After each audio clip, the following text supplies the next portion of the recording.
Ladies and gentlemen, good morning. Firstly, thank you so much for attending my presentation. I come from Indonesia, which is now under COVID terror.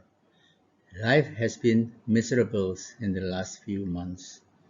Secondly, I would like to thank the organizing committee and the WFSA and the WCA for their support to make this presentation possible.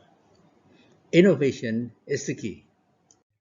Indonesia is an archipelago country, 13,000 inhabited islands and 270 million populations, 5,000 kilometers from east to west.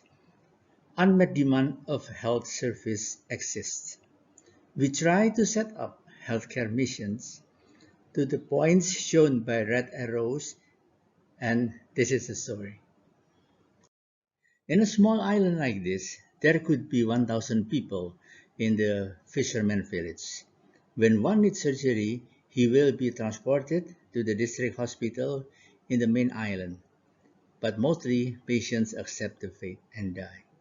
To set up complete permanent facility would not be practical given the low number of patients requiring such service. How can we bring the service closer to be reachable? To bring the sick patients to the hospital is difficult. To dispatch flying medical team and land on a short airstrip is costly and dangerous. A hospital ship might be the answer, but for many years there are already two big ships doing the job.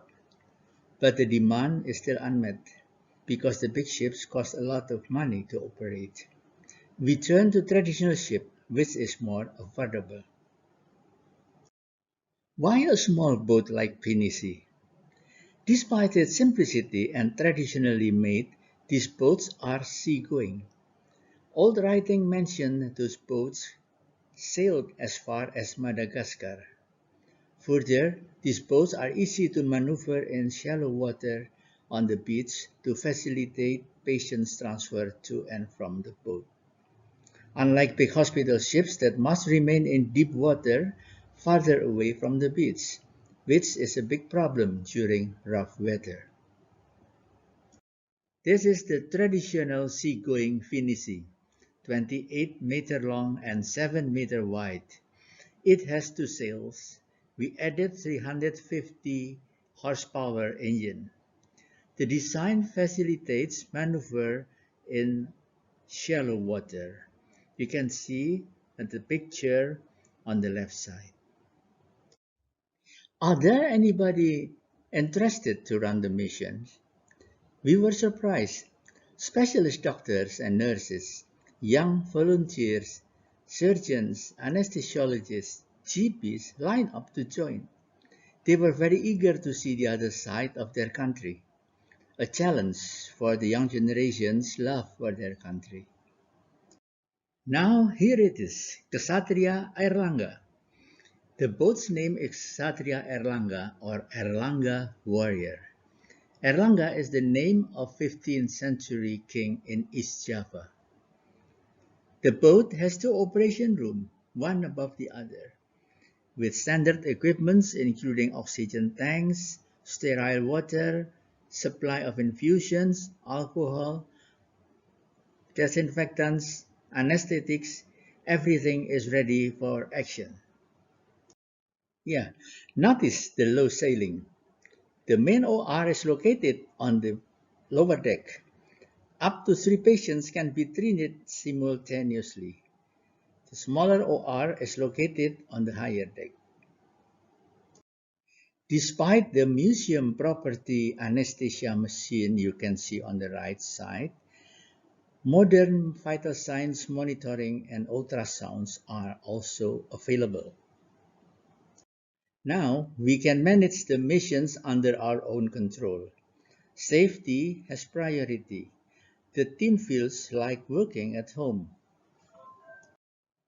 Ladies and gentlemen, we are indeed still far away from the finish line. But the cry of the baby delivered and the smile of the mother undergoing spinal anesthesia push our spirit more and more. the smiling team members, and the smiling new father. It was unforgettable. Floating hospital activities. In 2017 to 2018, we did 1,532 operations, including 14 C-sections. But in 2019, only 757 operations and 5 C-sections due to weather conditions. But we visited 20 different islands in eastern Indonesia and performed 210 cataract surgeries and also pterygium removal to relieve sight problems. Such simple surgery that restored quality of lives of many people significantly. Delicate eye surgery took place in land-based operation room in primary healthcare facilities. Larger surgery like C-sections took place aboard the boat. The boat's missions included natural disaster backup when 6 to 7 magnitude earthquakes shook Lombok Island, Palu, and Mamuju. The smile came after a C-section. Imagine if it was an impacted labor and surgery was not immediately available. Ladies and gentlemen, we plan to order a second boat. The provincial government has twice asked for 2 extra missions to rather isolated destinations outside the regular ship lines. Later, when this COVID is over, God's willing, we invite you to join our missions. It will be the experience of a lifetime. Thank you.